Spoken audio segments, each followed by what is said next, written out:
Morning, everyone. Gandang umaga po.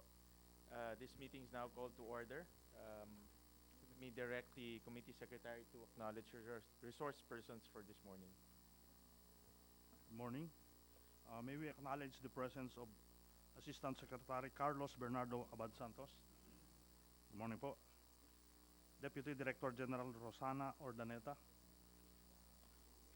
Attorney Kay Martinez and Miss Maria Susan de la Rama. Also from TESDA. From DepEd, Director Roger Masapol. Good morning po. Director Samuel Soliben. Dr. Aniceto Orbeta Jr. from PIDS. Magandang umaga po. Together with Dr. Vicente Paqueo, Senior Fellow. Magandang umaga po. Ms. Rodora Angela Ferrer, Executive Director, PEAC. Dr. Lourdes Almeda Sese from Cocopea. Good morning, ma'am. Dr. Caroline Marian Enriquez, Paco. Reverend Father Elmer Dison. Good morning po. Attorney Joseph Noel Estrada from Cocopea. From the Academy, Dr. Ronald Alan S. Mabunga from Philippine Normal University. Good morning, sir. Dr. Joel Habinar from the University of the Philippines. Magandang umaga po. Mr. Richard Sanupao from Malinta Elementary School. Mr. Jeffrey Hurial, also from Malinta. Mr. Silverio Agustin, Valenzuela City School of Mathematics and Science. Good morning. Dr. Loretta Salvador, also from Valenzuela City. Morning po. From the private school teachers, Mr. Nicolas Galvez Jr. from Bannister Academy. Good morning, sir. Mr. Paul Cheng, Paref Southridge School for Boys. Good morning, sir. Miss Angie Santiago, Mount Carmel School, Infanta. Good morning, ma'am. Mr. Frederick Esperes, President, Reading Association of the Philippines, Assistant Principal for Academic Xavier School, Nubali. Good morning po. And Ms. Lablaine Basilote, Executive Director of PBED. Good morning, ma'am. Thank you, sir. Maraming salamat, Comsec. Again, welcome to this committee hearing. Today we'll be hearing PS Resolution number 302, filed by yours truly. And the title of the resolution is a resolution directing the appropriate Senate committee to conduct an inquiry in aid of legislation on the strengthening the complementary roles of public and private institutions in the Philippine educational system and formulating a framework to operationalize the principle of complementarity to achieve our national objective and sustainable development goals in education. So this is actually our first ever hearing on the complementarity concept between the private schools and the public schools.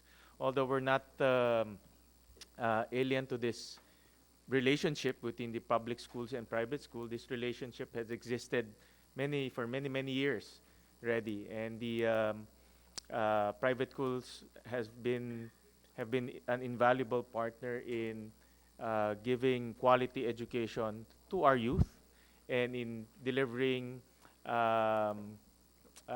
contribution to our national growth. But having said that, over the past few years, especially when I assumed as senator in 2016, it seems to me that there is this unseen tug of war, no, between the private schools and the public schools. In one of the research conducted by ADB, and let me quote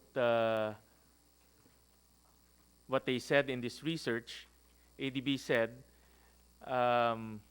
the government is merely tolerating the existence of private educational institution on matters it cannot assume, and then be confiscatory of private initiative when it thinks government resources are sufficient.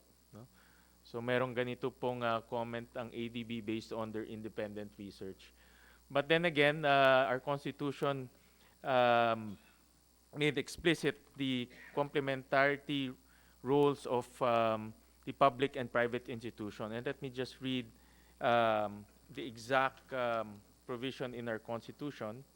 In Section 4, sorry, in Article 14, Section 4.1, the state recognizes the complementary roles of public and private institutions in the educational system and shall exercise reasonable supervision and regulation of all educational institutions. So again, to everyone, what we want to achieve right now is to understand these complementary roles of the private and the public institutions, um, and what are the policies that affects these roles. And we want to also hear from the Department of Education. Since this is the Committee on Basic Education, we want to also hear from the Department of Education how to move forward with these complementary roles. Um, this complementarity concept has been talked about many, many times, no? But how to operationalize it in a very clear and sustainable manner is a totally different scenario, no? The coexistence is there, but it seems to me that the roles are not very clear through policy. And if the roles are not very clear through policy, then sustainability is always in question mark, no? We don't want to happen that. We don't want that to happen in our country. What we want is to maximize output and outcome, and to make sure that our learners, at the end of the day, it's our learners that is at the center of this discussion. We're not talking about what is advantageous to the private schools, what is advantageous to the public schools. At the center of this discussion is really the outcome of our learners, and to maximize that outcome. We have invited several resource persons. I know PIDS and the team of Dr. Urbeta has conducted a scientific approach on how to operationalize these complementarity roles. I read the executive summary. Medyo mahaba po yung buong study, so I just read the executive summary. But later on, I think that is the only research conducted in our country. That's the only scientific research has been conducted in the country that aims to operationalize and suggest concepts to operationalize these complementarity roles of private and public schools. So with that, we also invited, of course, representatives from the private schools who have been advocating some concepts, and we want to be enlightened in those concepts. And we also invited, of course, NEDA, who's our agency who's tasked to make sure that education is a tool to contribute to our national growth. With that, we also invited some people in the public sector. So will be this discussion should be holistic, and we will hear from all of you your suggestions and your opinion on this matter. Again, let me just repeat. The goal here, the aim is to make sure that we maximize outcomes for our learners. No, yung estudyante ho nang nasa gitna ho nitong discussion na ito. But having said that, we want to also hear from our policymakers a sustainable policy moving forward. No? We don't want to create unhealthy friction, an unhealthy tug of war. Healthy competition is welcome, no? Because healthy competition promotes innovation and a lot of new ideas.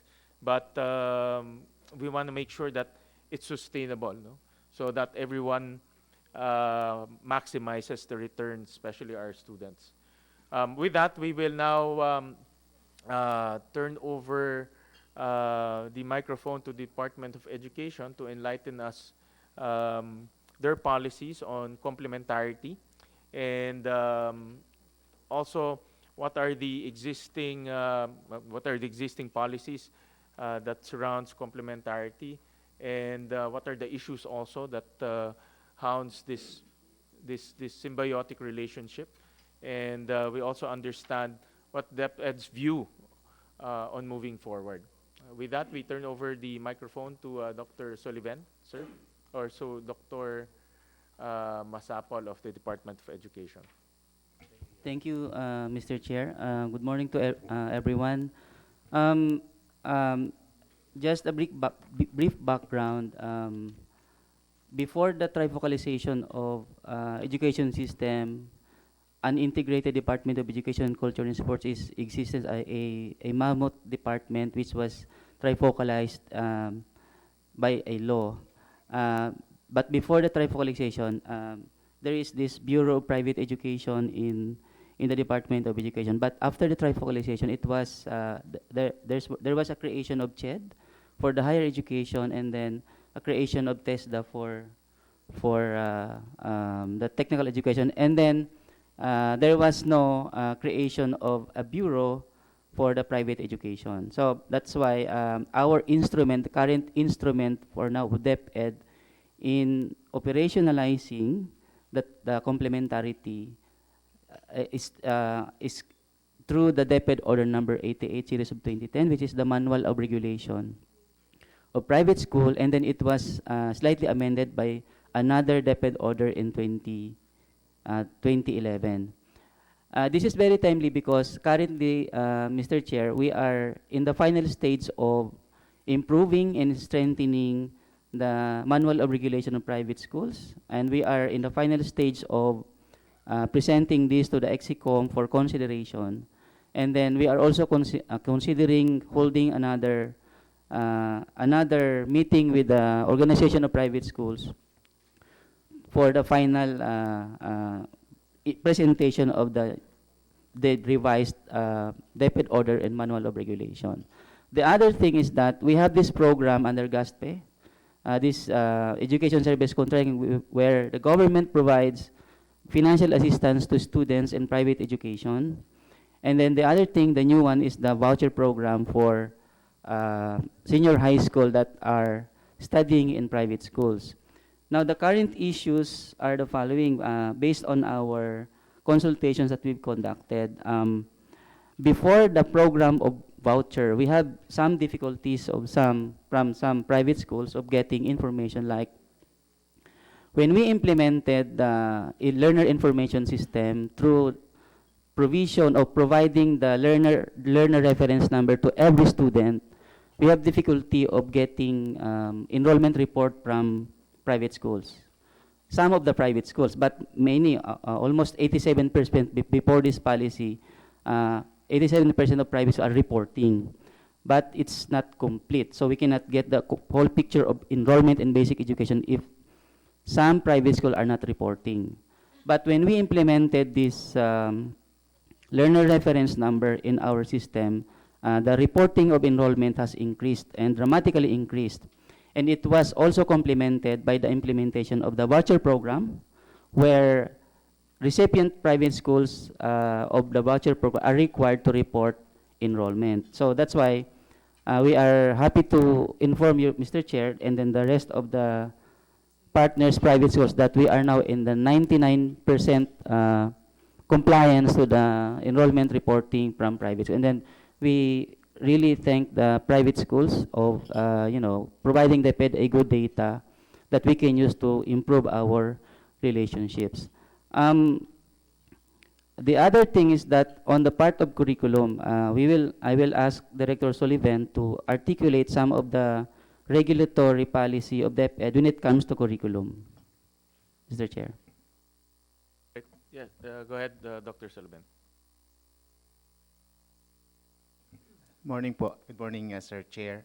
In the Republic Act 10533, particularly Rule 4 on private educational institutions, this provided some mechanisms on how the DepEd and the private educational institutions will work together so that the K to 12 implementation will be realized. And moreover, Mr. Chair, the RA 10533 or K to 12 law also has put forward the creation of a curriculum consultative committee which has to engage all the agencies cited by Sir Director Roger especially the CHED, the TESDA, the PRC, the DOLE, and it made a specific mention about the involvement of private educational institutions along the creation of the Curriculum Consultative Committee. Thank you, Mr. Chair.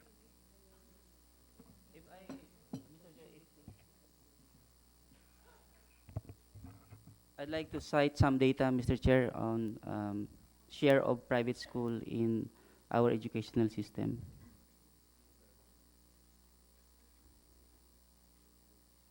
So currently, Mr. Chair, our data on enrollment, 81% of our students came from public schools, and then 15% came from private schools, and then 0.47% came from SUCs and LUCs, and then a very small portion of it is came from the Philippine schools overseas. We have started collecting data on enrollment from the Philippine schools overseas 2 years ago, and then we are also integrating the enrollment for alternative learning system in our enrollment database. So it's 81% and then 15% from private schools. But when it comes to number of schools, um, more than 60% are public school, but a little less than 40% are private schools. Now, I think, sir, we can say that there are a lot of excess capacity for private schools, but public schools now having a problem on capacity issue, lalo na dito sa NCR, where buildable space is no longer available. That's why may I request our private schools friends here, lalo na yung mga organization, that starting school year 2019 or 2020-2021, we will start collecting data on the number of classrooms, number of teachers in every school, so that we can determine the excess capacity of private school, so that we can also determine how much or how many of our excess students in private school that can be accommodated in the private school. So that I think that's a good information for us, so that we can we will be provided with a good data how many can be accommodated by the private institution. Before we continue, let me acknowledge presence of former Secretary Nani Perez. Sir, di ko kayo nakita, medyo tumatanda ho, malabo na yung mata ko. But in any case, welcome, sir. And anytime you want to join in the discussion, please feel free to join the table po. Thank you. Thank you for your presence, sir. Director, I have a more overarching question, no? Because what you mentioned earlier is really geared towards regulation, geared towards how to regulate the private schools, but more of a policy question is, ang pagbibigay ba ng education, no, basic education, ito ba trabaho ng gobyerno o trabaho ng private schools? I think this is a basic question that we need to answer first, no, before we move forward, because we want to address the complementarity roles and how to operationalize it. But from a government standpoint, especially the Department of Education, ito ba trabaho ba ho ang pagbibigay ng basic education, trabaho ba ho ito o responsibility ng gobyerno o ng private schools? From DepEd's point of view. Pinagagalingan po namin, Mr. Chair, yung provision sa Constitution of providing free education, which only the private public school can provide. So essentially, our public school systems are free, both elementary and secondary. That's why to complement also the role of private school, the government provided some mechanism to also engage private school in fulfilling that constitutional mandate by providing financial assistance to those students that cannot be accommodated in the public schools. So in other words, when it comes to free basic education, trabaho ng gobyerno yan. And the private sector will come into play when they can deliver basic education for a fee. That's the role of the private education. That's from your point of view the difference between the two. Is that correct po? And with that concept po, how does DepEd envision these roles being played in our community? No? How do you envision this role being played in community? Because I want to start off with more of the concept and the philosophy out within these two organizations playing roles in the community. How do you envision that? How does DepEd envision that? Well, Mr. Chair, we think that in a community, our aim is to, our current policy in DepEd is that to provide one public elementary school in one barangay. That's our target. And then I think we are achieving it, and then we already have some barangay with two public elementary schools. And then there are also presence of private schools in some of the communities in the country. In the secondary school, nakikita namin, Mr. Chair, mas maraming role ang piniplay ng private school in the secondary schools because there are secondary schools that are offering only secondary education. And then, nang na-universalize itong kindergarten, because there was a law in 2013 enacted on universalization of kindergarten, mas dumami pa po yung mga private school na nag-o-offer ng kindergarten ngayon. May mga stand-alone, but yung ibang mga existing private schools, nag-o-offer na sila ng mga kindergarten education. So, kukunti po yung presence ng private schools in some of the remote communities. Like in the Philippines, marami po tayong, kaya natin in-implement yung last mile schools because may mga community talaga na hindi maabot ng education. That's why may mga private schools, lalo na itong mga church-based schools, yung mga mahirap puntahan ng mga lugar, we consider this as private schools. These are mission schools that provides education in difficult conditions, like in areas with conflict. These schools are operating there. But we are also checking of course, the quality, because that's the role of DepEd, to ensure that in every learning institution, quality must be ensured. But in terms of access, Mr. Chair, that's where DepEd is capitalizing to let the community feel the presence of the government by providing any opportunity for education, whether formal and informal. From my experience in public service, parang nakita ko ang policy is really demand driven no? Ng DepEd in terms of expansion and in terms of delivering education. For example, I remember when I was a mayor in Valenzuela, DepEd and the local government, no, for that matter, will put up schools. Pag yung mga eskwelahan natin ay nagbe-breach ng 50 students per classroom or 60 students per classroom, then we build schools. No? That's the approach in many of the LGU. So it's really demand-driven. But I've never been exposed to any policy wherein a locality or even in our entire country that there is a role being played, no, other than being demand driven. There's a role being played what the private schools in a locality should do and should play, and what the public schools in a locality should play. There's no role, so to speak. It's really just purely based on demand. So my point of the matter is that actually an efficient way of defining the roles?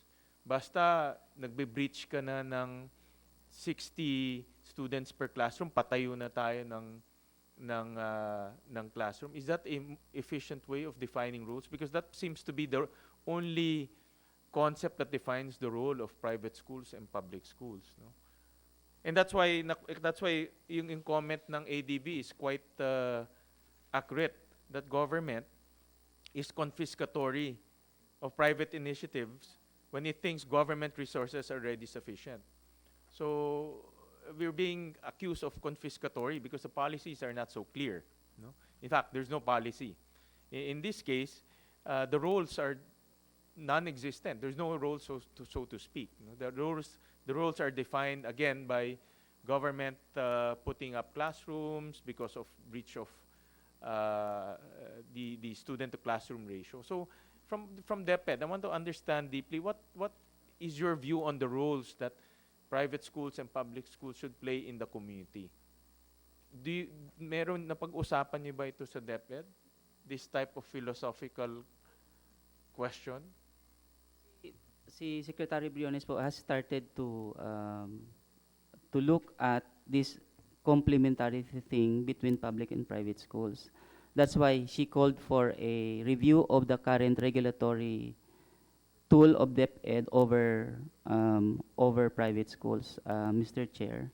But in terms of that aspect of, DepEd feel that we need to provide access, whatever means, we chase where the learners are. Pag mayroong batang gusto mag-aral, we provide access to education. My next point is, without defining the roles, we cannot also have an appreciation of efficiency of resources. Meaning, meron tayong voucher system right now. No? The voucher system is efficient in a sense that we don't put up buildings. We use the excess capacity of the private schools to educate our child, to educate the learners. In effect, the end point is the same, nagtuturo rin tayo, pero the resources mas conservative because voucher lang inaano natin, ang binibigay lang natin. That's why in an absence of that role, we cannot also appreciate the efficiency of resources. Hindi ko malaman, ano bang maganda? Mag-voucher system na lang tayo because in some countries like Chile, 100% voucher system sila. No? Lahat voucher system from grade 1 all the way to senior high school. Because their view there is efficient yun. Kaysa mamomblema pa ako ng procurement laws, papatayo pa ako ng building, mayroon pang patonging contractor na 30%, diba? Tapos magfi-failed bidding pa, gamitin ko na lang yung excess capacity ng private school, magbigay na lang ako maraming voucher. Diba? No? I think, Pero marami palang private school dito, hindi ko alam ha. Kala ko mga DepEd personnel. No, I'm just thinking out loud, no? I'm just thinking out Yeah, loud because the extreme model is in Chile where everything is voucher. yes, no? sir. May mga hybrid kagaya ng Brazil, tayo hybrid, no? My point of the matter from a legislative standpoint, if I have 1 peso, do I build schools or do I give voucher? Yun ang aking punto eh. No?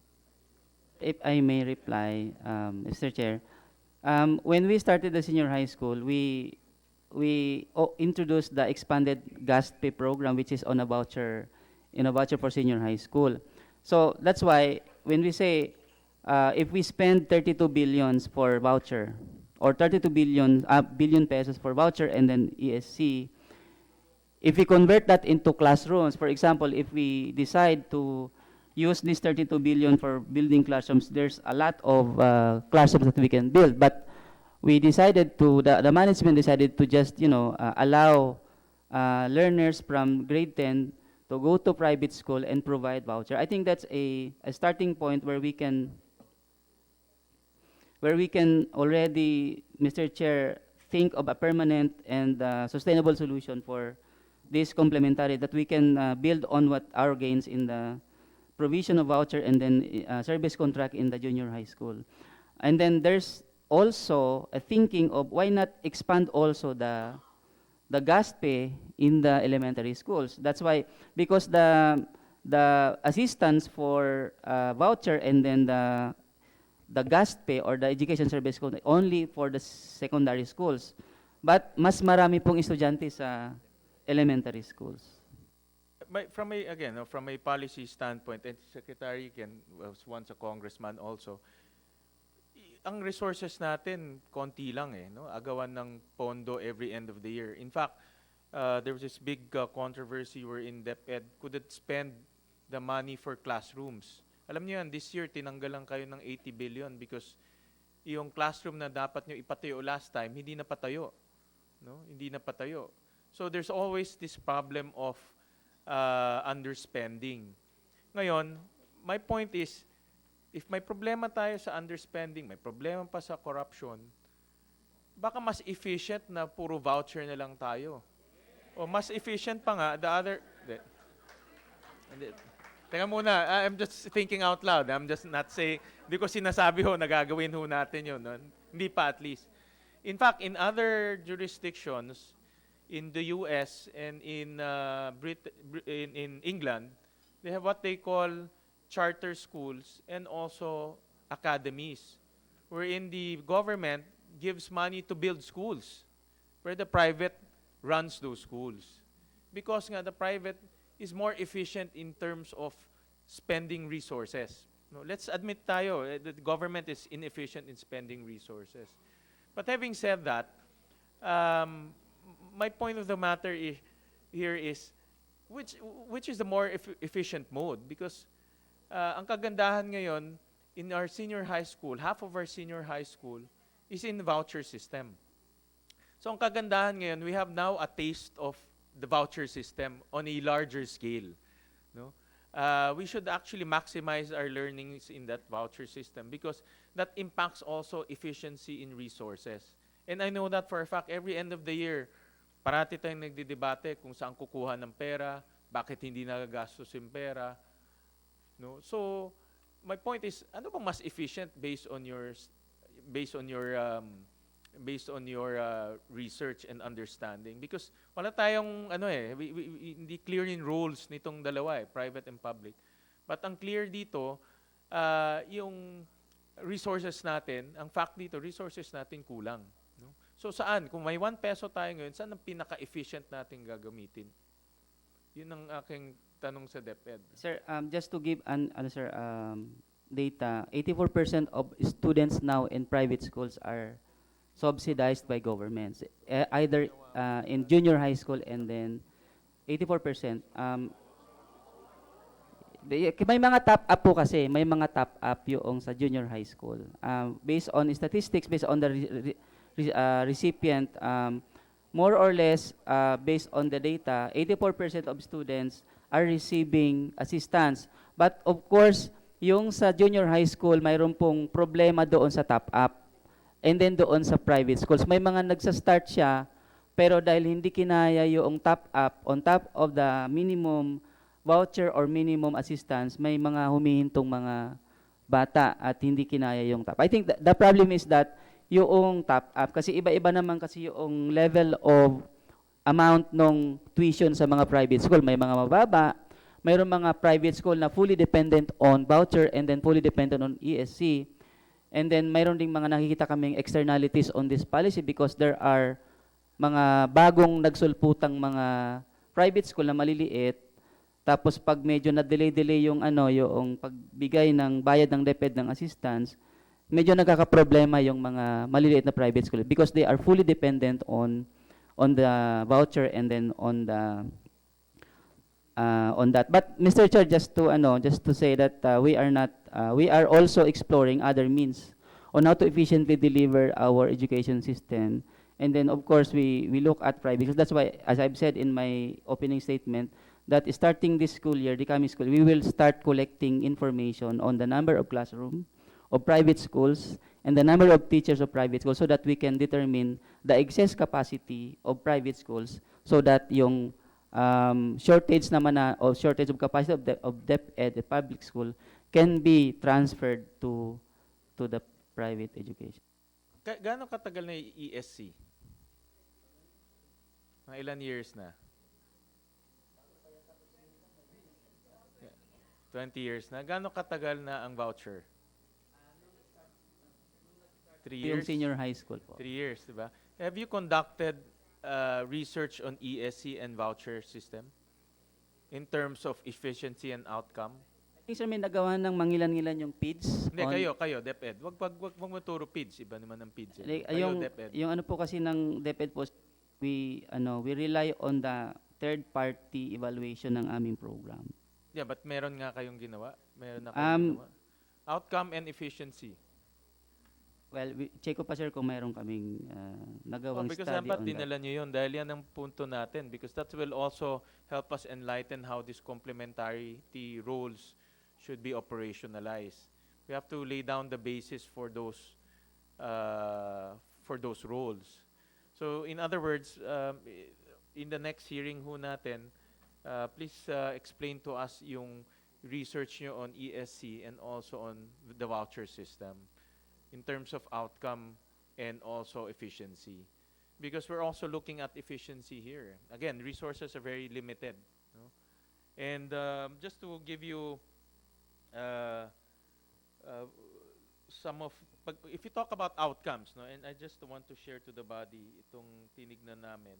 On figure 13, kikita nyo dyan, just talk about outcomes. Which sector is performing the best in terms of learner outcomes? Kasi at the end of the day, efficiency is also about outcomes. Kung maglalagay ako ng piso, gusto ko magaling yung bata. Diba? Which sector produces the best? No? Yung isang practical approach on efficiency and outcomes. And if you look at the PISA results, I got this PISA results. Sa reading, mathematics, and science, the private perform better, no, versus the public in reading, mathematics, and science. No? So, from a layman point of view, kung may piso ako, ilagay ko na lang sa private because the outcomes are much better. Diba? Whereas we're producing better outcomes with my 1 peso resource. No? So those are the things that we need to understand so that we can define the roles much better and also use our resources efficiently. Maganda itong PISA. I hope you use this and correlate this in many of your policies and programs, especially the voucher program because kasama na dito yung some of the ESC and some of the voucher program.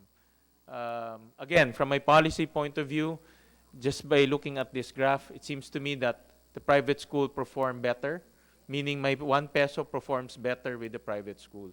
No? So we'll go back to DepEd later on. We want to hear from NEDA kung ano yung kanilang findings, and then later we'll go around the table to hear our resource persons. Good morning, Mr. Chair. NEDA is fully supportive of Senate Resolution 302's intent to strengthen complementary roles of public and private institutions to formulate a framework to operationalize the principle of complementarity. The current lack of complementarity, among others, might be due to the lack of an overarching basic education and higher education sector plans. Notably, only TESDA crafted a National Technical Education and Skills Development Plan 2018 to 2022. We were told that CHED has drafted a higher education plan, but to date it has not yet been approved by the agency's Commission on Bank. We believe that complementarity between public and private sectors can start in the crafting of sectoral plans of the basic and higher education sectors, especially those initiatives that don't need statutes or don't need laws to implement.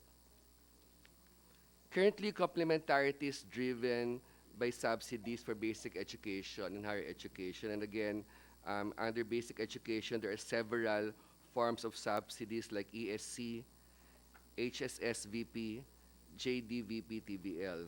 And indeed, government subsidy for private basic education has increased since 2016.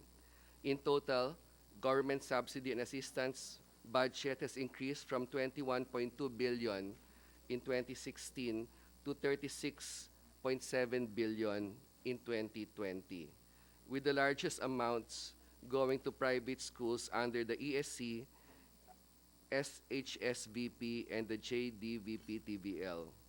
We note, however, that subsidies for private junior high school education through the ESC remain largely stagnant, increasing from 9 billion in 2016 to to 10.9 billion in 2020. We likewise acknowledge that that there is a migration of basic education teachers from the private to public schools due to higher salary in public schools. This is somewhat mitigated by the annual teacher salary subsidy (TSS) under the ESC, amounting to 18,000 per year. Increasing the amount of TSS to levels equal or higher to the basic monthly salary of public school teachers might help the retention of teachers in private schools. Under the Salary Standardization Law 5, the starting basic pay for entry-level teachers, or Teacher 1, SG 11, amounts to 22,316 pesos per month. There's also the need for the Department of Education to strengthen its monitoring of private schools to ensure that they are complying with education standards. Among others, also monitoring their own schools in complying with the standards. Particular importance should be placed on monitoring the performance and compliance of newly established senior high schools to ensure that their graduates be adequately prepared for higher education, training, or employment after graduation. On the other hand, there are also government subsidies for higher and technical education subsidies, which include the tertiary education subsidy, TES, for poor students, whether they are enrolled in private or public higher education institutions, as well as student loans for students in higher education and Tibet. DOS-3, DOST2 Science Education Institute provides scholarship programs for talented and deserving Filipino young students. Beneficiaries of the program can study either in public or private HEIs as long as the institution belongs to the Center of Excellence, Center of Development, and included in the list of the priority S&T programs. However, we can go beyond just merely subsidies and regulations to enhance complementarity among public and private schools. One is, again, very clear policies in terms of the roles of public and private schools. One example in mind, and look at efficiency. NEDA, through a letter to CHED, dated 22 March 2019, expressed caution on increasing the number of proposals to convert polytechnic institutes, colleges, and/or TVIs into state colleges. These conversions into SUCs, again, they emanate from the legislature, from Congress. However, we actually caution CHED because even though they're converted, it has to go through to CHED. These conversions into SUCs will inevitably entail larger funding requirements, considering the need to expand and create new boards, hire additional human resources, and establish new facilities, without considering the presence of private higher education institutions in the area. Thus, NEDA recommends that investments in higher education should be rationalized and optimized to ensure that the establishment of a world-class quality assurance mechanism and in optimizing the use of scarce resources. Again, there's an issue of efficiency. Now we have fiscal space. We convert without looking at what are the resources available in the area.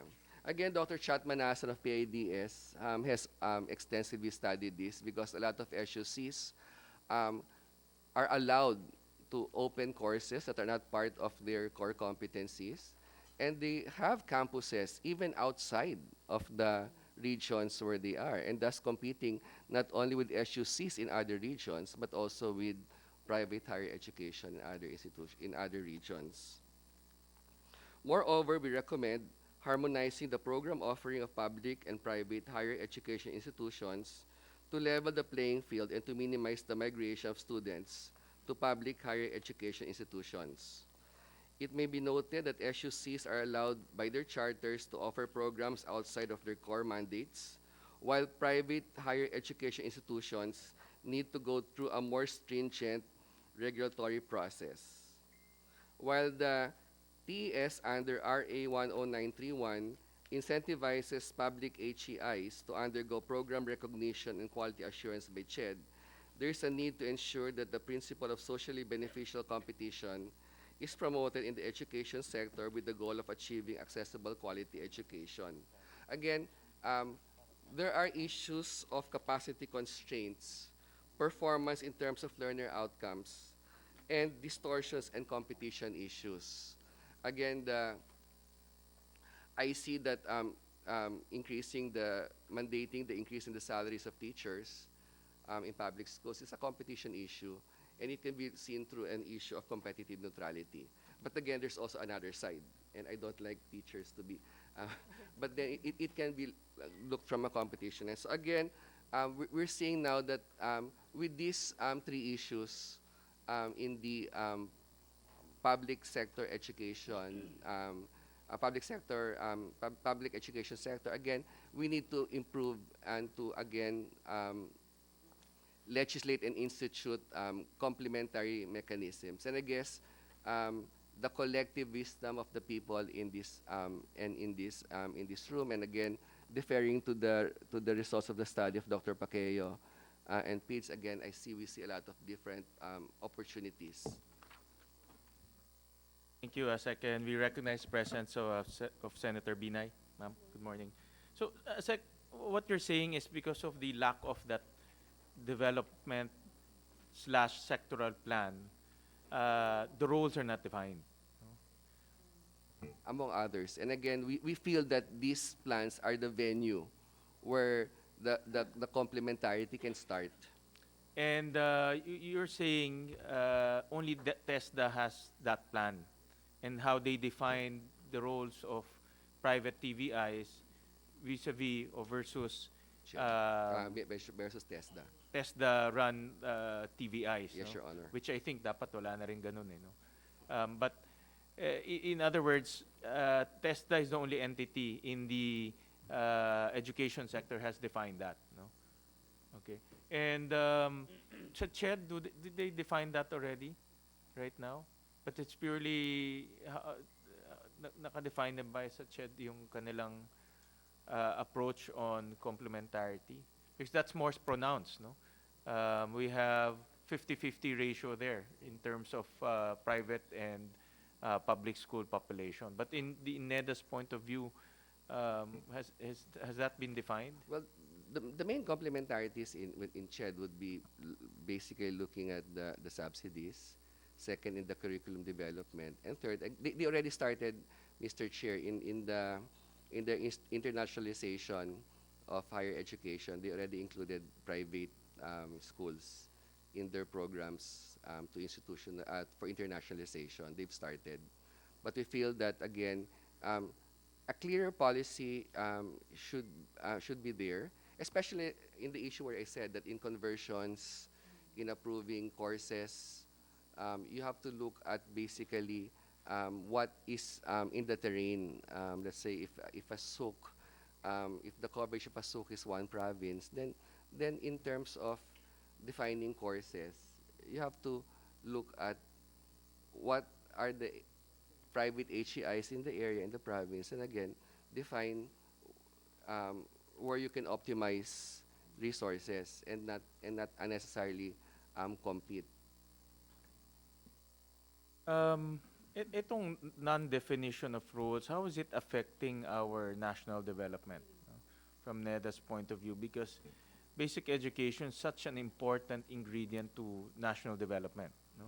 It starts from there. You know? Human capital is in the hands of the education sector. No? And because of this lack of definition, how is it affecting our national development? Well, it's affecting it very substantially, Mr. Chair. When NEDA was asked to define what are the three main issues or concerns with regards to human capital development, we gave the three would be, first would be the stunting, because more than 30% of children below 5 years old are stunted in the Philippines. Second is the quality of basic education in the Philippines. Again, you just presented the PISA scores, and not only the PISA scores, but also other, even in the test conducted by DepEd. and third is teenage pregnancy. Again, there are complementarities, there are interrelations between the three. We see stunted, Dr. Herin just gave a policy paper saying that stunted, in looking at stunted and learning outcomes, stunted children are more negative, would have negative learning outcomes. So, and then we see teenage pregnancy. Against, we have women dropping out of high school because of teenage pregnancy. They can't finish it. So then, and then they don't get, we have teenage and young pregnancies, not even teenage, because some of them now are below 13 years old. And then we have them giving birth, but then they don't get the proper proper nutrition during pregnancy, and then that also would also be stunted children. So it is really, so these three, and basic education outcomes play a very important part, and we feel that that is impacted, that will impact our first, our medium-term development and our long-term development, because part of ambition natin 2040 is that we want to be a smart and innovative society. And we start that by having, again, educated and smart students and graduates. You feel that because it's the rules are not defined through policy, it's affecting all of these things are all coming out. No? Yes, Mr. Chair. Outcomes, issues with nutrition and all that. No? So in NEDA's point of view, the basic premise should be define the rules first through policy. All right. Do you have any idea on how to And define again, it? Mr. Chair, you said that there's already, there's an opportunity now. We've been given the vouchers, substantially increase them for 2 years. So again, or the past years, let's look at that. Let's look at the outcomes of that in terms of, because I think that's where you start. That's where you start off. And then that's actually what UK is doing and has been doing in other countries. So we can start with that. But again, when you see disparities between outcomes of public and private education, then we see the need to again look at what initiatives can be done to address this.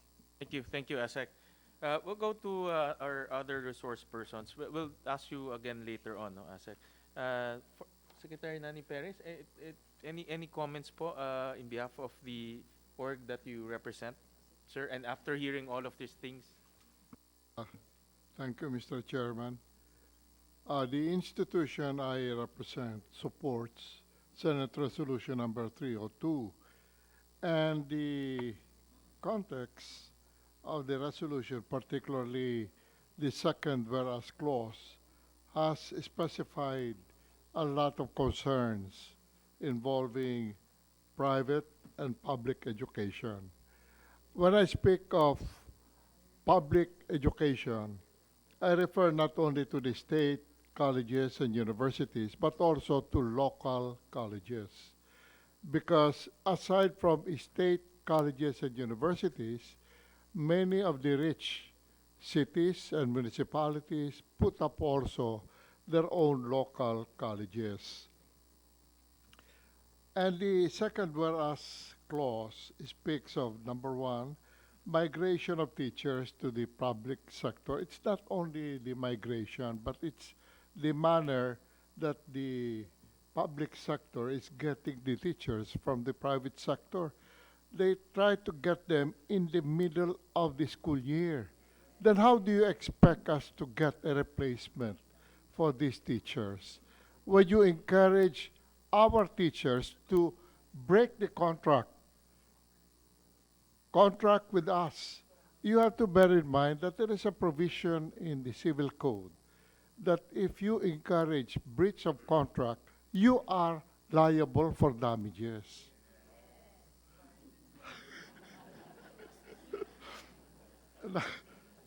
Number two, there is really no legislative measure to operationalize the principle of complementarity. We are all for complementary roles of these both institutions. We don't have to compete with one another, but we could complement each other. But when the government sector would offer the same courses that we offer, then that's very difficult. And Chad has been telling us to open up our schools for agriculture, animal husbandry, veterinary science, etc. That's well and good, but we cannot get the students to enroll in these subjects. And the government schools are not offering the same, at least in our province. Third, the local officials are imposing regulations on the private schools not applicable to government schools. I'll be more specific. In Batangas City, where one of our campuses is located, the local government requires all our teachers and employees to get annual barangay clearance, police clearance, NBA clearance, professional permit, and occupational permit. Like, for example, teachers are required to pay professional permit.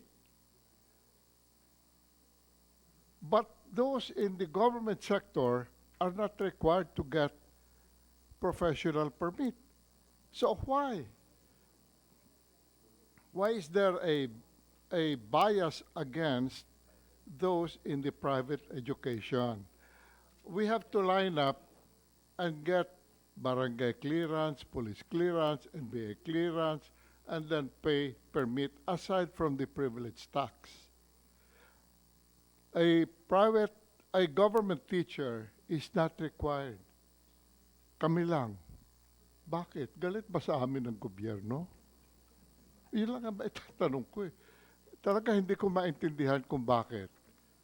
And then,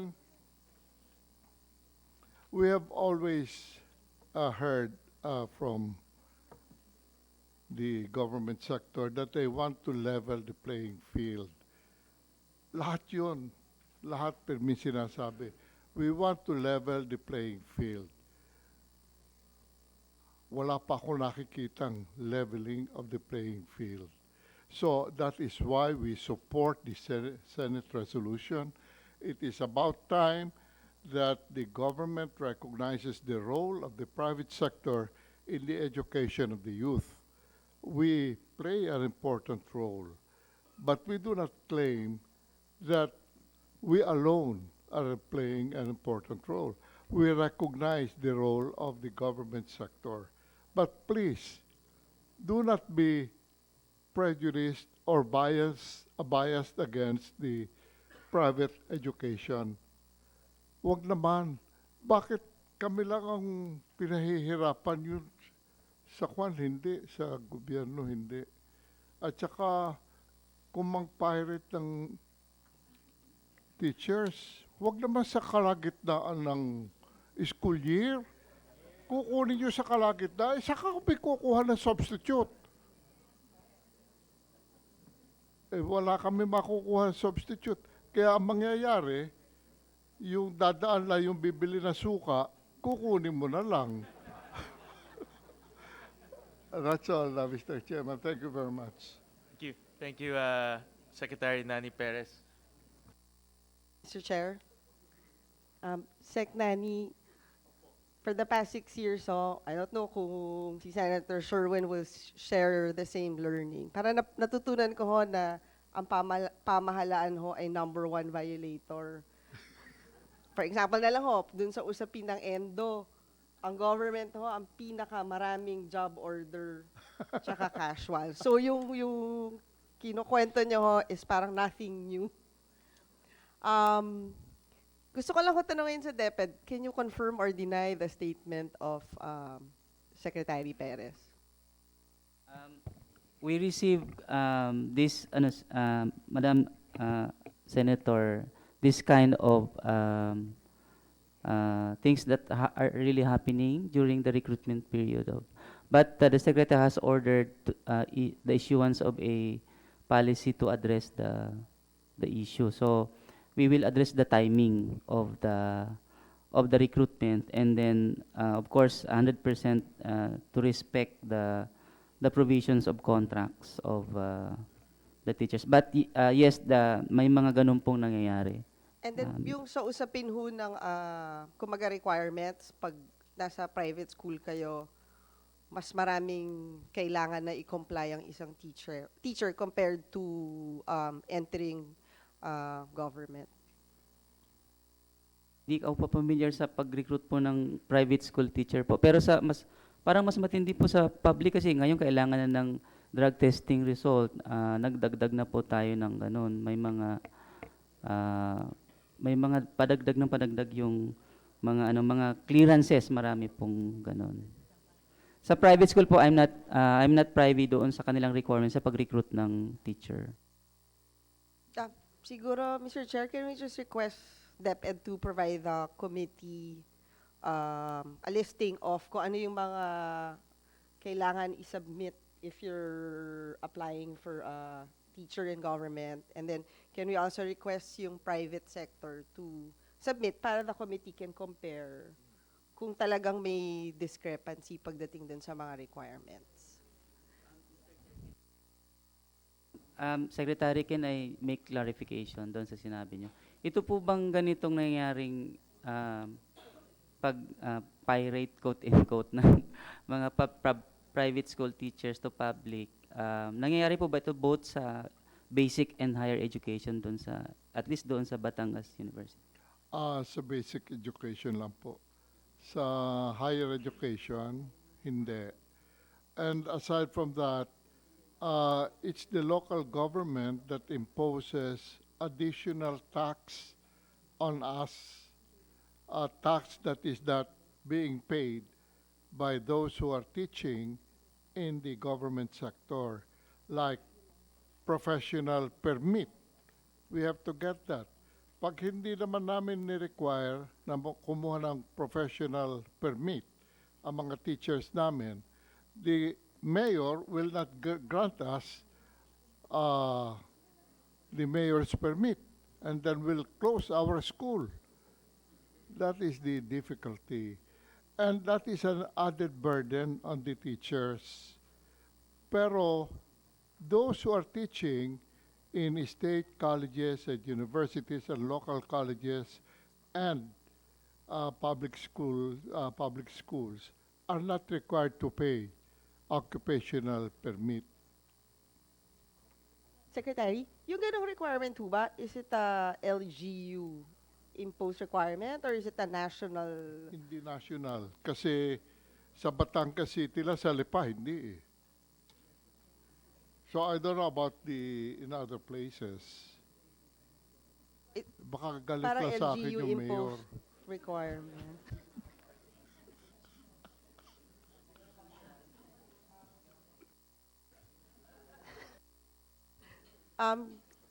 Last question na lang, Mr. Chair. Ano na ho ba yung discrepancy in terms of salary ng mga teachers ko sa private saka sa public? Madam Senator, based on data, yung public school po, yung starting niya ngayon, umaabot na ng 22,000 a month. And then, there are private schools that offers starting nila mga 7,000. And then, of course, marami ring private school na more than 22,000 a month yung. So it's really full spectrum of differences based on the capacity of private schools. Pero Director, yung 22,000 na yun, basic pa lang Basic yan. po Alam yan. natin sa government, ang daming benefits. May rice allowance, may That's the basic, uniform. Madam Senator. So more or less, neto, in a month, magkano nauuwi? Siguro mo? pa mga- with all the fringe benefits. Mga 19 po siguro yung mga, pag wala pang utang yung, pag wala pang gaano utang yung teacher, baka siguro mga 19 kaya niyang, yung buo na siya, yung mga deduction na, less deductions na po. I don't know, baka somebody from the private sector can answer. We have data for salaries of basic education teachers 2016. Overall, Philippines, for public, they get 19,566. This is 2016. And then private, they get around 11,416. So the percentage difference is 71%. In BARMM, the current rate, 2016 rate is 17,000 for public, private is 6,000. So the difference is 158%. For NCR has the lowest difference at 34%. If we are to look at 2018 data,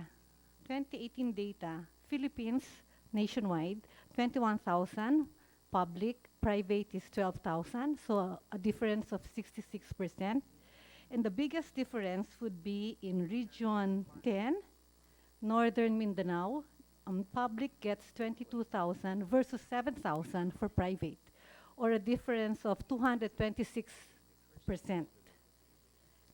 If you are to look at the benefits, all in all, a public school teacher could get an annual salary of 370,000, and the gross monthly cash and benefits would be 30,000. So if their current salary is 19,000, they have a top up because of the benefits of another 10,000, 10 to 11,000.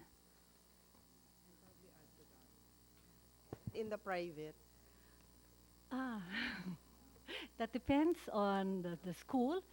On the average, we're far. malayo pa din ho. Malayong pa rin. malayo. Malayo pa rin.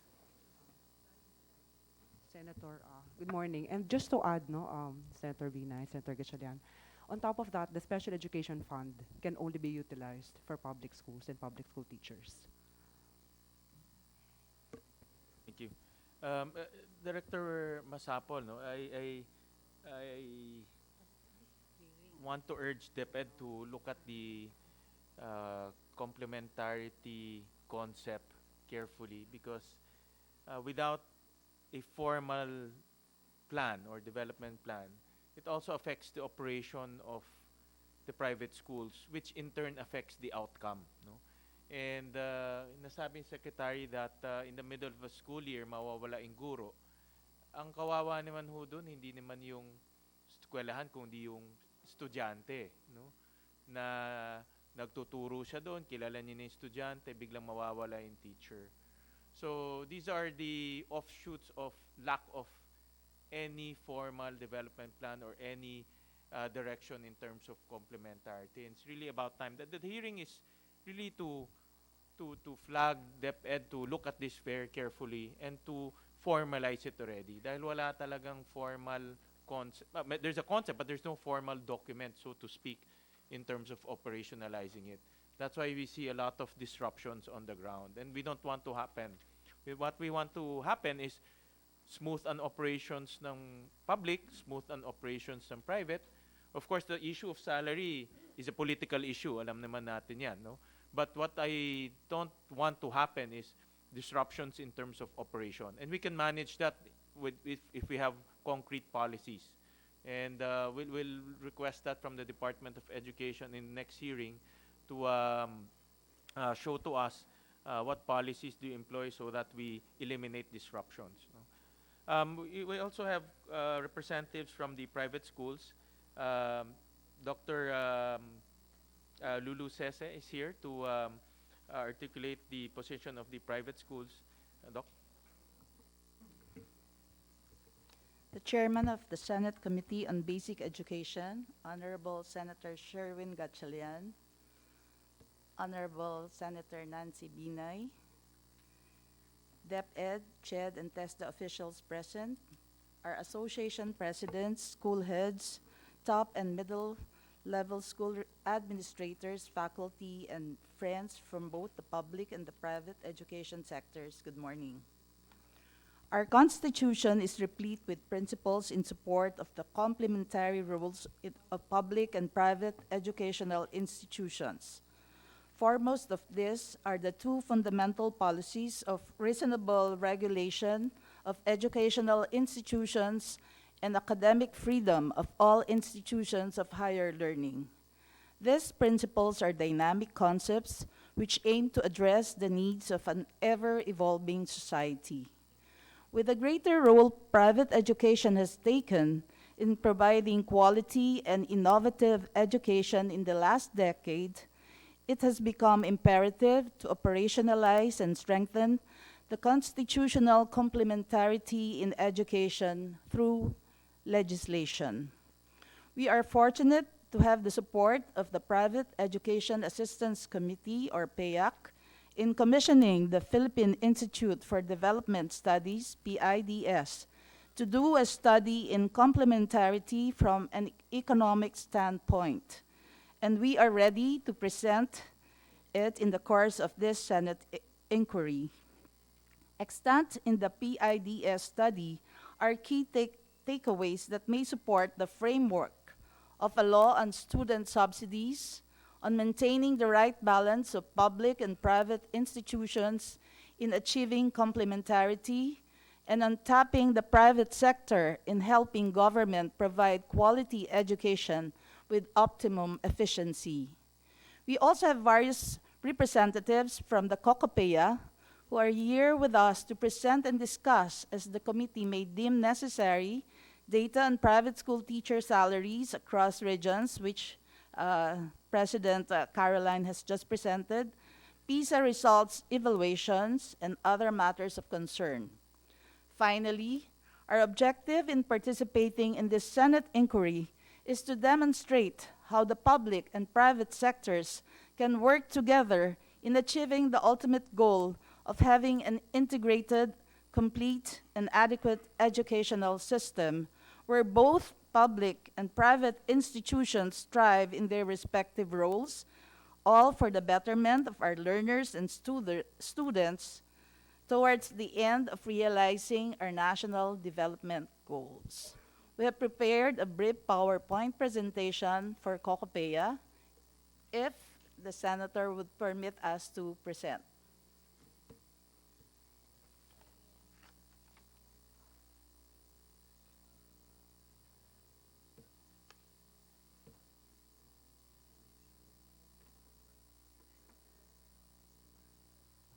Go ahead, Doctor, but let's abbreviate the presentation so that everyone will be given the opportunity to speak.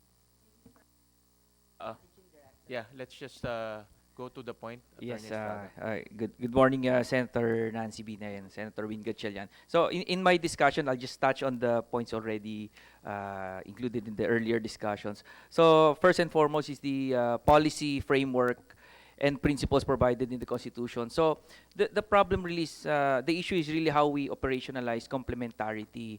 But if you look at the constitutional provision, complementarity is already recognized. And if we read into the deliberations of the CONCOM at the time, the spirit behind that provision is that the quality of the private schools at the time was way above the public school system. And so the framers of the Constitution said, in recognition of the role of the private schools, we give them reasonable supervision and regulation.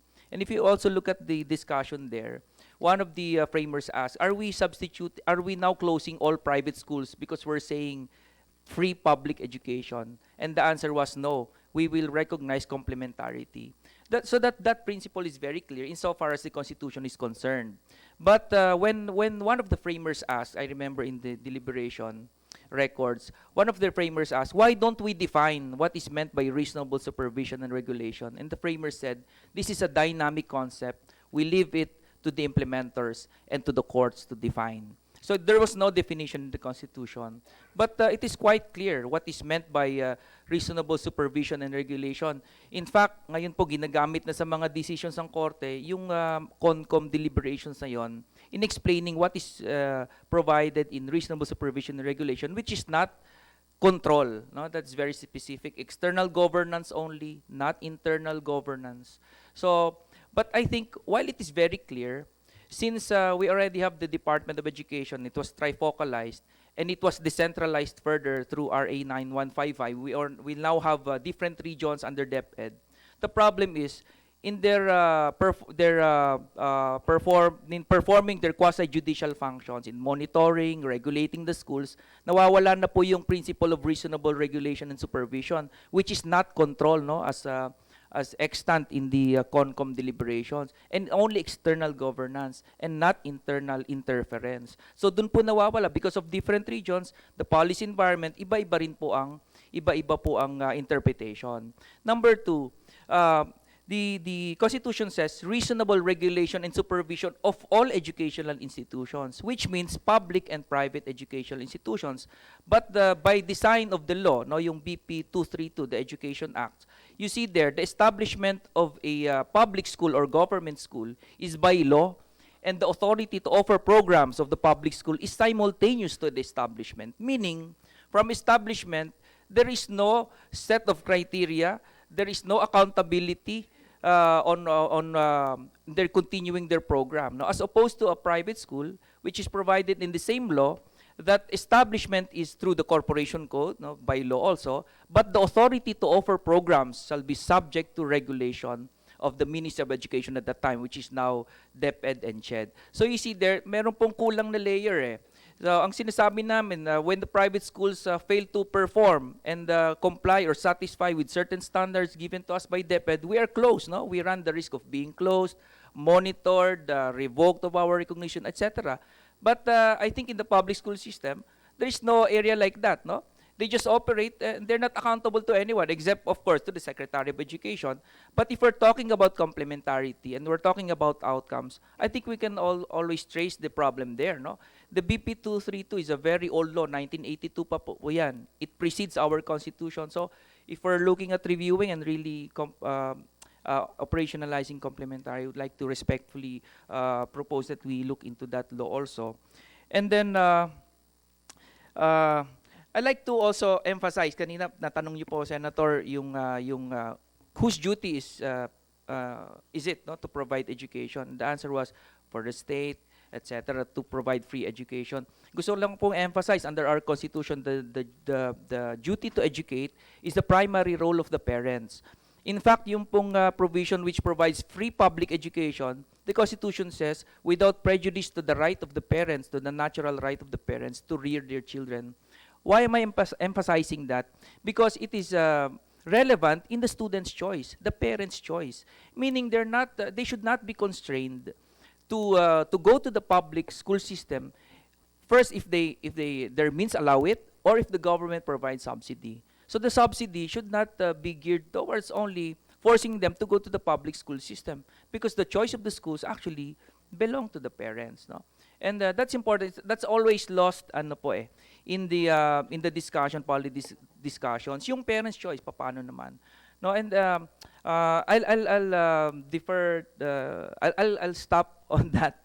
But mine kasi po, Senator, as a lawyer in education, I witness all of these things in the ground po kasi, no? If we want to know more details about how diluted and weakened the principle of reasonable regulation and supervision is, I can provide the actual cases down to the ground. This is not to to blame agencies here or institutions, but I think we have to really show that, so that these problems can be addressed. One of the policies mentioned earlier was the manual of regulations, no? Being and that really creates a lot of problems for us, no?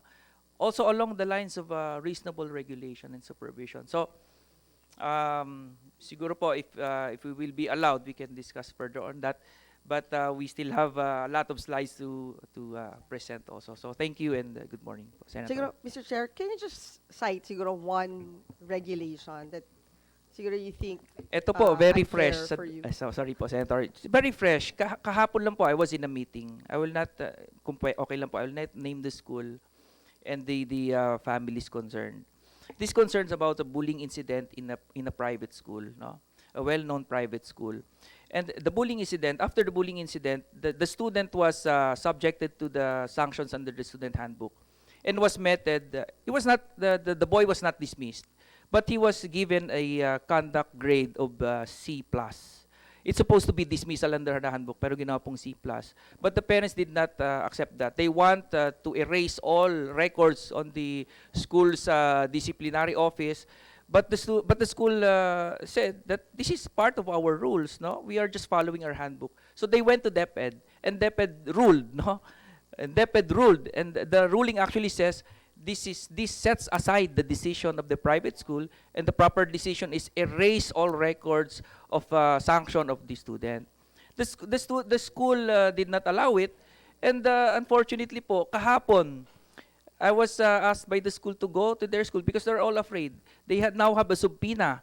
No, there is a child abuse case against the president, against the prefect of discipline, against the teacher, only because of the grade, only because of the giving a C. So it illustrates it. Number one, academic decision of the school.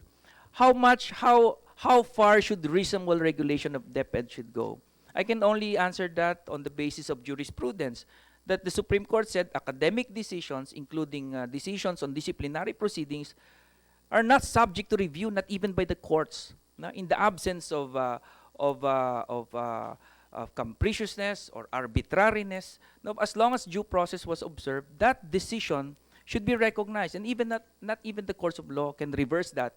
But as you can see, as I've said, the decision of the DepEd, no, with all due respect, what was saying, this sets aside, no, the decision of the private school because this is the proper decision. So why is a government agency making that decision for us if we're saying the schools are entitled to reasonable supervision and regulation? Isa lang po yun. Pasensya na po mahaba. So, yun po. Thank you, Attorney Estrada. And I think, again, no, those can be defined if we have that developmental plan or the sectoral plan that we are talking about. In fact, in the absence of that, all of these are more operational na eh, no? Operational na ito. These are the nitty-gritty already. But without that overarching policy, you'll have a lot of these operational ambiguities on the ground. No? Having said that, Attorney Estrada, and also to Cocopea, and anyone from Cocopea can answer this.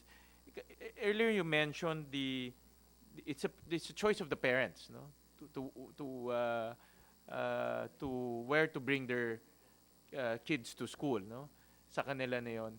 But right now, in our system right now, even though there's an absence of that development plan, there's the choice, no. You can go to a public school, you can go to a private school. They're free to choose, no. So, how do you reconcile that, no?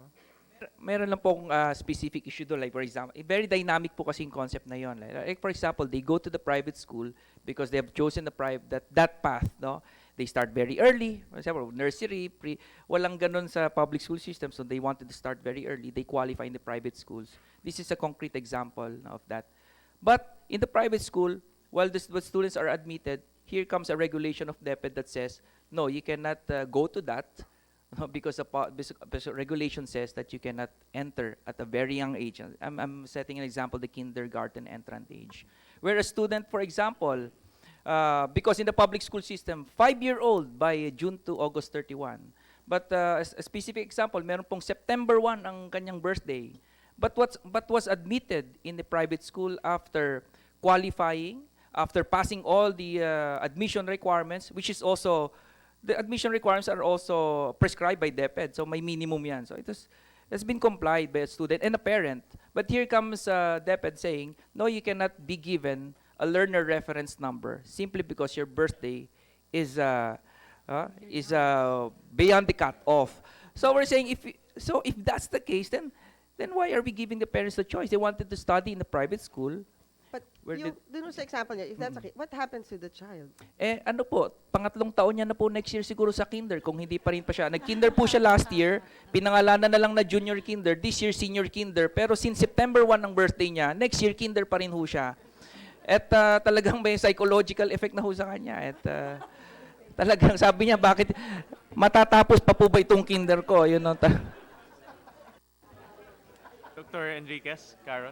Yes, your question on school choice, Senator, your question on student choice, it could be addressed if somewhere along the line we develop some sort of a portable education subsidy, wherein parents and the students would have the option to choose the school that will address their needs. For example, there is an SUC beside my region, but it does not offer the course that I need. Then with a portable education subsidy, I could go to a private school that perhaps offers it. And that way, we could look at attrition rate, we could look at graduation rates, because you're entering a course that you are equipped for. If I may present, let me go through my slides. I'll start with slide 12 in the interest of time. So we talk about what are the roles in education? How do we segmentalize public and private? We should not. Because we're looking at a one education system wherein you have two drivers, one of which would be the public education system and the other one would be the private education. The only difference there is, although they both contribute, the public, as we all know, gets 100% funding from the government, whereas the schools will have to provide their own means of financing their operations through tuition. So we look at the efficiency of how these things could be done. And one of the key drivers that you mentioned before is the PISA. So we analyze performance based on assessment. When we talk about PISA, PISA is the Program for International Student Assessment, and it's delivered by OECD. In the last cohort, there are about 600,000 students who took the test. And like mentioned earlier on, science literacy, slide 14. So what you mentioned earlier on, OECD average is at, passing is at 487. The Philippines got 340 for reading. For math, 489 is the highest. The Philippines got 353. And for science, which is on that slide, it's 489, and we got 357. We're about the lowest. And the lowest, the only countries that are above us would be Indonesia, Dominican Republic, Azerbaijan, Kazakhstan, and all those other countries. So what is the importance of PISA? PISA gives you an assessment in relation to the other countries, how they're doing it, and what they used the data for. For example, way back in 2000, Germany had a very low, below average score in reading. But because of the PISA assessment, they overhauled, they did a reform in their system. And one of the reforms they did was to have all-day instruction. They also mandated that there should be standards by which the schools and the students should operate. And at the same time, the teachers should also develop their own performance metrics. So using that data in 2000, way back in 2000, in 2015, 15 years after, they were able to achieve above average in reading. So it took Germany, which is a highly developed country, 15 years to work at it. Now, if we miss our boat, I don't know how many years it will take us if we don't take advantage of the data that is being delivered by PISA. So that's the importance of participating in PISA. We use the data to drive the results. So if we see that we're weak in reading, math, or whatever, then we do our educational reforms. Next, we also did a study, slide 13, significant differences on the NAT scores. The NAT scores are the scores that delivered by DepEd. So what we did was we analyzed the scores, and this is what we got. I'm sorry, the slides are medyo maliit. But overall, for Filipino, we see the private sector, we're not competing. We're just saying things as it is, how things stand. So private schools performed better for Filipino in 9 out of 17 regions, and the public and private performed about just the same for 8 regions. That would be Region 2, 4, 4B, 5, all the way. And then for Araling Filipino, the data is just about the same. 9 for private who performed better. And then you have one region, which is Region 3, that performed better than the private in Araling Filipino. And all the Araling Panlipunan and all the other regions have just about the same performance level. In the next slide, for math, you have 12 regions wherein the private schools performed better than the public schools, and 4 regions wherein you have just about the same assessment for region 4B, 12, ARMM, and CAR. For science, you also have the same data. 12 schools in the private sector performed better, 12 regions, and then in public, just about the same. In the next slide, you have English. In English, private schools performed better in all regions. Except for BARM, wherein we have just about the same performance. So if you look at overall, private schools significantly outperformed public schools in NAT areas in all regions except for Region 4B, ARMM, and CAR. But in those regions, we have the same performance. So in summary, 17 out of 17 regions, the private schools, the private sectors have higher scores. For regional MPS, for Filipino, 9 out of 17 in favor of private would perform better. Araling Filipino, 9 out of 17. Math, 13 out of 17. Science, 13 out of 17. English, 16 out of 17. Quits naman. Private schools have the most numbers of significant MPS. So overall, 13 out of 17 regions, private schools have better NAT. So if we further drive the educational landscape, let's take a look at the salaries. In the salary increases from 1989 to 2019, that's a 30-year period. So you look at the salary of a teacher 10 in 1989, and you have it at 3,102. Because of policies, we now stand at 20,754 for public school teachers, considering the same level. What's the problem with this? If you look at 2019 at 20,754, in the next slide, you will notice that for private, the amount that the private school teachers are receiving at 14,366, the public schools had that salary way back in 2010. So there's a 10-year lag between the salaries of the public and the private schools, 10 years. And like what he explained earlier, I think you saw the slides on the differences. It's a big amount. We were not so sure on how we can mitigate the differences in public and private. And that's precisely also the reason why we see a lot of migration anytime to the public school system. And as you said, it also affects the performance of both the teachers and the students within that school year. And if you are to look at the next slide, by the way, the data here came from the Department Labor Force Survey. I'm guessing it's from DOLE. Oh, it's from Philippine Statistics Authority. But I'm not so sure. I have a question myself.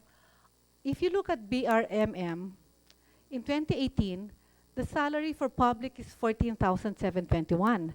But the previous, in 2016, their salary is at 17,000. So I don't know kung bakit bumaba. So it's probably the data gathering. I'm not so sure, but I'm anchoring our statistics on what we get from the government agencies. If you are to look at the slide on slide 23, and you will see all the benefits that a public school teacher can get. You have here a mid-year bonus, 1 month basic salary, and you have a year-end bonus, 1 month basic salary on top of everything that they're getting, and they're getting a personal economic relief allowance of 2,000 per month. Okay, so next we go to efficiency and effectiveness. So we know that we're spending for everything, the government, but in terms of, the next slide please. Next please. In terms of expenditure, if you look at the table on the right, the Philippines is using up 3.5% of its GDP at 3.5 in 2017. Our neighbor, Vietnam, in 2013, spent about 5.7% of its GDP on education. So there's a big discrepancy already on how we should ramp up our expenses for education. The next slide will show the distribution of enrollment in public HEIs and in income decile. And it shows that the public HEIs favors the middle class, crowding out the poorest and the richest, wherein the middle class gets a big subsidy with the benefits. The richest prefer to go to private HEIs due to higher quality experience in HEIs. For the next slide, let me frame this. For the ESC, the cost of ESC per student in public junior high school is 18,741 on the average. But what we're getting as our subsidy under ESC is 9,000, 11,000, and 13,000 depending on the region.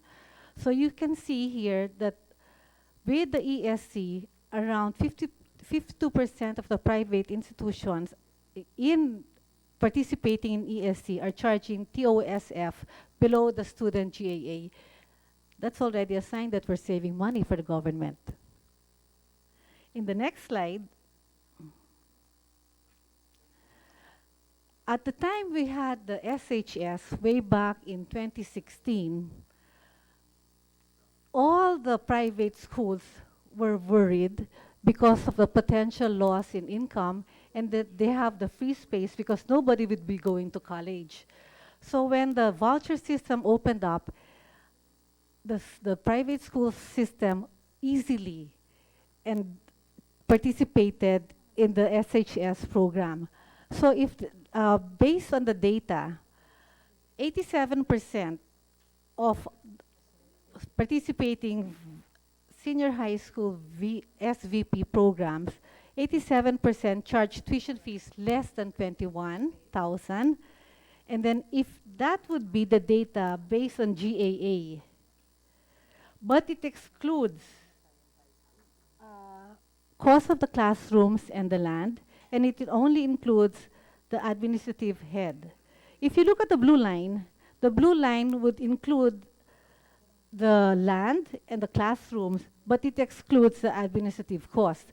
But still at 94%, given 21,000, we are still efficient because we're performing below 28,918 as per the estimate.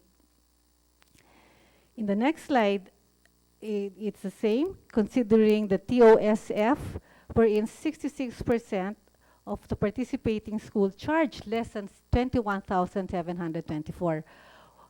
It's not that we have to return money to the government or may sukle. It's just that we are more efficient because actually at that time, if we are to offer college, we would be earning more.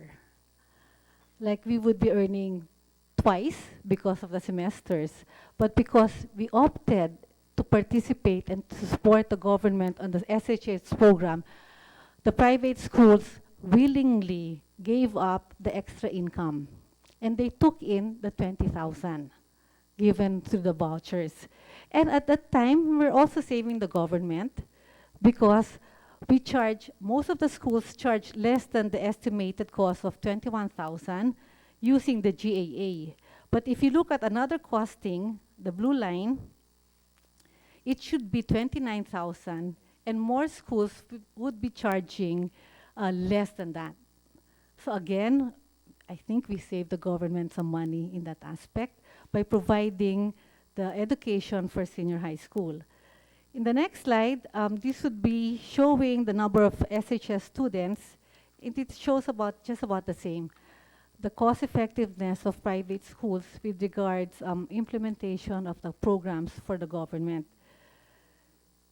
These are PITS studies. Same goes for the next slide. It's also the same, 21,000, but we charged less for the TOSF. How does this, what are the outcomes because of the efficiency that we have shown? Next slide. So in higher education, if you look at the slide, even if they're just about the same rates of return for both public and private on the left, you will notice that given the efficiency and the cost savings that we did, there are more returns for the money if it is funded back to the private education. In the next slide, on the average, higher education economic returns of rates of returns would appear to be similar for private HEIs and SUCs. However, the cost of SUC inputs to educate a child is on the average higher than a private HEI. The cost to private schools of educating their students is lower than average for the public schools. And this shows that in some ways, in a lot of ways, private schools are more efficient, more flexible, more agile than the public schools. In the next slide, this is worrisome for most of us because it shows a decline in enrollment for HEIs from a high of 70,000 way back in 1999. We're down to 54% in 2016. If you look at the table on the left, you will see that in senior high school, the ratio of public and private is 54% for public school enrollment, 45% for senior high school. And for tertiary, it's 45% and 54% for private. The issue here is, do we want to see the continuing downward trend for private education sector, considering that with everything that they've put in to help alleviate the needs for more classroom, we're losing our students to the public system that is probably charging the government more. And you see that more in terms of the salary for teachers.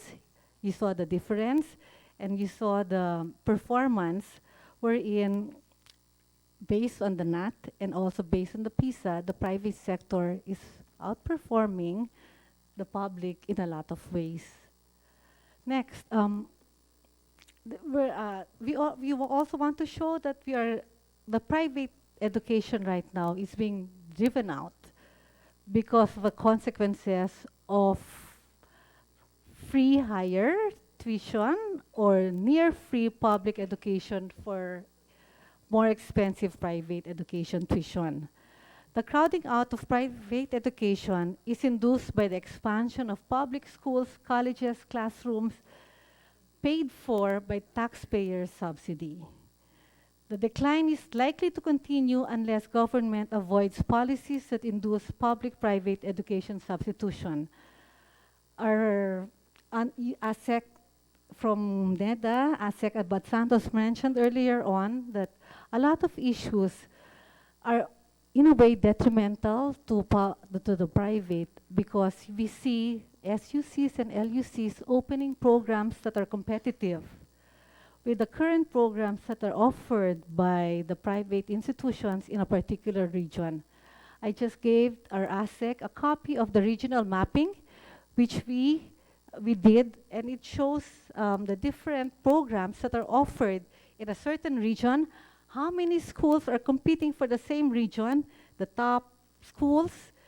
We will give you copies. I believe we gave our senator already a copy of the regional mapping, which in line with the policy making and the roadmaps that should be done, this could be of help to CHED And if only we can ask our friends from DepEd to do a road mapping for the development of their facilities as well. Next, what can we do about all of these? Our proposals are to provide legislation that gives a definition of complementarity, wherein complementarity is defined as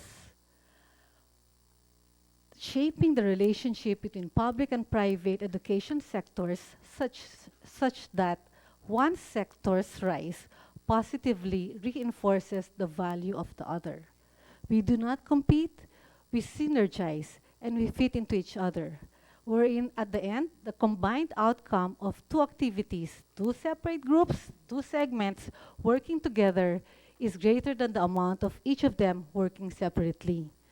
So if we could find a middle ground where we could complement each other, then perhaps all of the national development goals that we aim for could be achieved.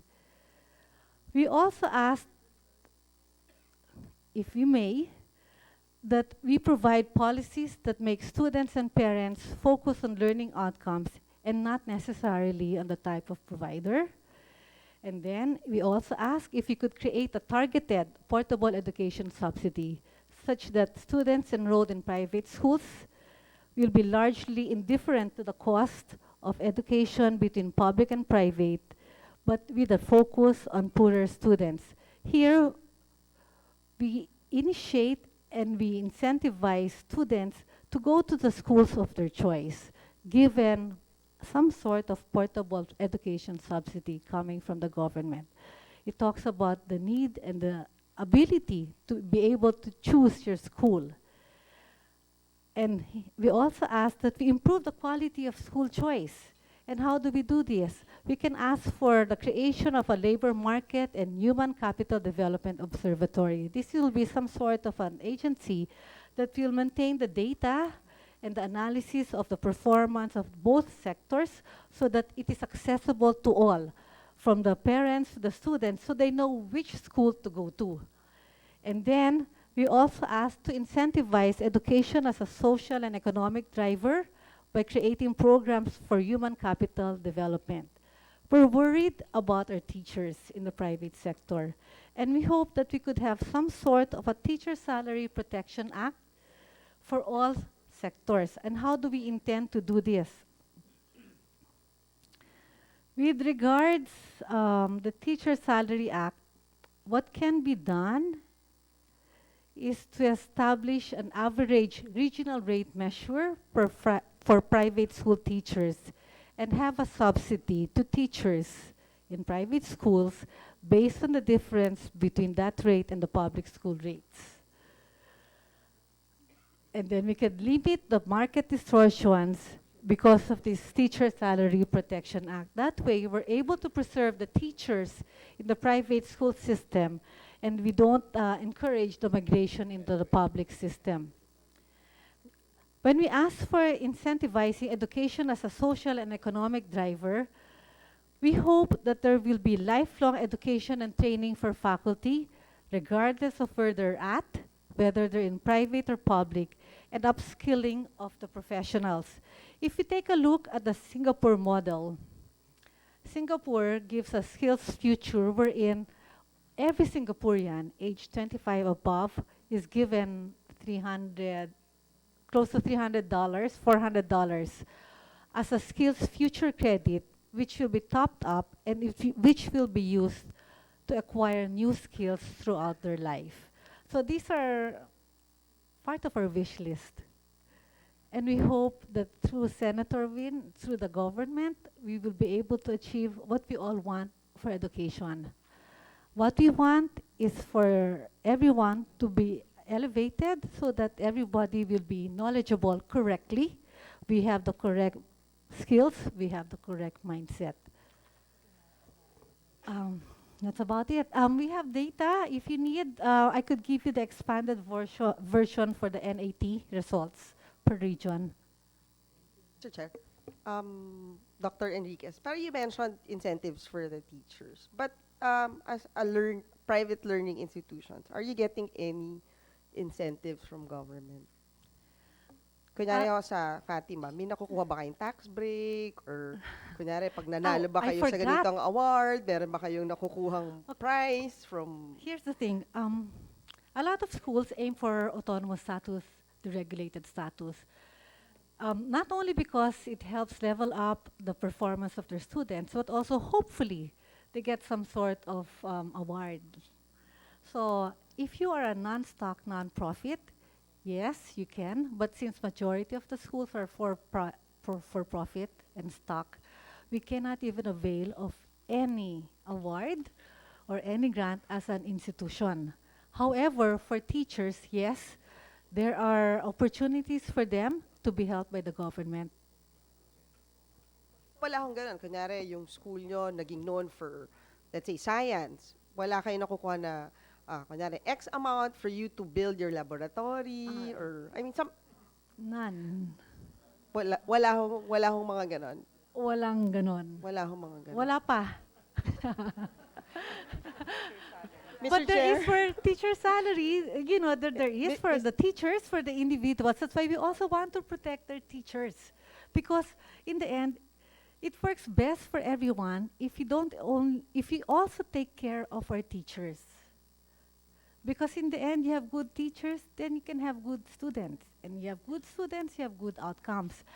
What we also would like to ask for is some sort of a tax rebate or some sort of a tax credit. Why? For SHS, we are given vouchers worth 21,000 in NCR, but out of the 21,000,